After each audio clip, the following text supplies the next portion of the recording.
निलंबित पोलीस अधिकारी रणजित कासले यांना मुंबई पोलिसांकडून दुसऱ्यांदा अटक जी आहे ती करण्यात आलेली आहे। दिल्लीमधून त्यांना अटक केलेली आहे आणि आता त्यांना थोड्याच वेळात मुंबईच्या किला कोर्टात जे आहे ते हजर केलं जाणार आहे। परंतु रणजित कासलेच्या समर्थनार्थ आता करुणा मुंडे जे आहेत त्या उतरलेल्या असल्याचं आपल्याला पाहायला मिळतं। या सगळ्या संदर्भात बोलण्याकरता आपल्यासोबत स्वतः करुणा मुंडे आहेत। करुणा मुंडेजी, रणजित कासलेला तुम्ही पाठिंबा का देत आहेत? कारण की रणजित कासले यांच्यावरती अनेक आरोप आहेत की त्यांनी स्वतःच्या वरिष्ठ अधिकाऱ्यांची छबी जी आहे ती खराब करण्याचा सातत्याने प्रयत्न केलेला आहे।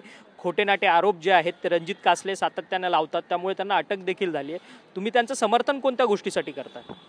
मी त्यांचं जे समर्थन आहे मी त्यांच्या समर्थन करत नाही, जे त्या सरसकट पुरावे सहित जे आज जे मोठे मोठे अधिकारी, जे मोठे मोठे नेता, सगळे लोकांवरती, राजकारणी लोकांवरती ते जे आज खुलासे करत आहे त्या गोष्टीच्या आज मी बोलते की तुम्ही त्यांचे जे रणजित कासले जे म्हणताय, जे खुलासे करताय त्या गोष्टीच्या तुम्ही पहिल्यांदा CBI चौकशी करा ना, त्याच्यामध्ये किती सत्यता आहे, किती असत्यता आहे हे सगळ्यांच्या समोर आणला पाहिजे। हे गोष्टीचा मी सपोर्ट करते, हे गोष्टीला मी पाठिंबा देते।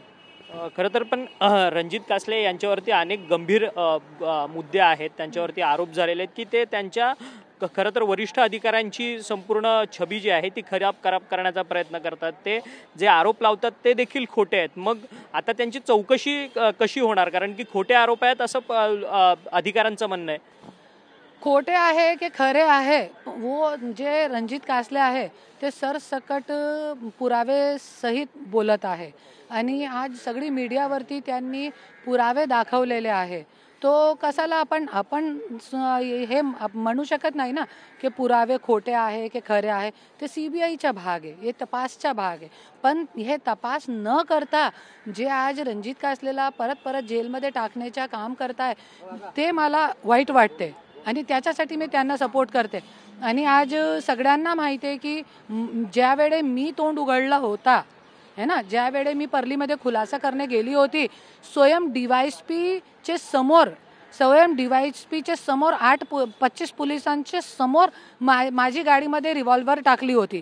तो हे जे आहे सगळी गोष्टी मी स्वयंवर झेल के में बैठी हूँ, तो ये कोणी असा स्वयं सांगू शकत नाही।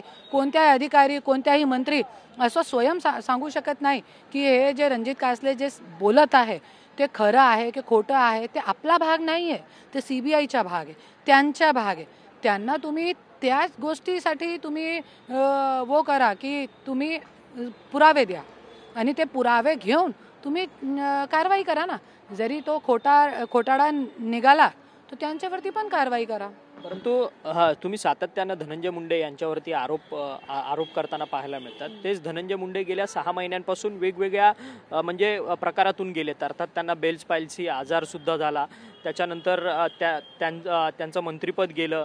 ही सगळी गोष्ट त्यांच्या आयुष्यात सगळी घडत होती, त्यामुळे ते आता विपश्यना केंद्रात गेलेले होते। काही दिवसांपूर्वी ते विपश्यना केंद्रातून बाहेर आले, 2 दिवसांपूर्वी। 15 दिवसाचं त्यांनी विपश्यनाचा जो साधना असते ती संपूर्ण केलेली आहे। कुठेतरी मनशांतीसाठी त्यांनी हा संपूर्ण पाऊल विपश्यनाचं पाऊल जे आहे ते उचललेलं होतं आणि ते इगतपुरीच्या विपश्यना केंद्रात गेलेले।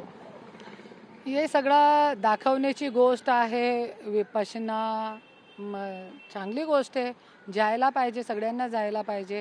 पण मला असं वाटते की त्यांना लोकांची शांती भंग करून, आज पूर्ण बीडची शांती भंग करून, स्वतःची बायको, स्वतःच्या मुलाबाळांची शांती भंग करून जरी तुम्ही शांतीच्या शोधताय तो तुम्हाला शांती भेटणार नाही। जे खरंच शांतीचा जे मार्ग आहे, लोकांचे मन शांत करा, लोकांना त्रास देऊ नका, ते खरी शांती आहे। जरी तुम्ही कितीही कोणत्याही केंद्रामध्ये गेले पण जरी लोकांचे मन तुम्ही अशांत केले तर तुम्हाला शांती भेटणार नाही। खरं तर धन्यवाद, तुम्ही आमची अशी बातचीत केली। खरं तर आज रणजित कासले यांची संपूर्ण कोर्टात सुनावणी आहे आणि किल्ला कोर्टामध्ये त्यांना समर्थन देण्याकरता करुणा मुंडे जे आहेत त्या इथे आलेले असल्याचं पाहायला मिळतंय। त्यांनी मुंडेंवरती सुद्धा त्यांनी टीका केलेली आहे, धनंजय मुंडेंवरती, की ज्यांनी बीडमध्ये शांततेचं अशांतता केली आहे त्यांना स्वतःला शांतता कशी मिळणार असा सवाल जो आहे तो त्यांनी आपल्याशी बोलताना उपस्थित केलेला आहे। व्हिडिओ जर्नलिस्ट अमित शिगवणसह अक्षय मंगणी, TV9 मराठी, मुंबई।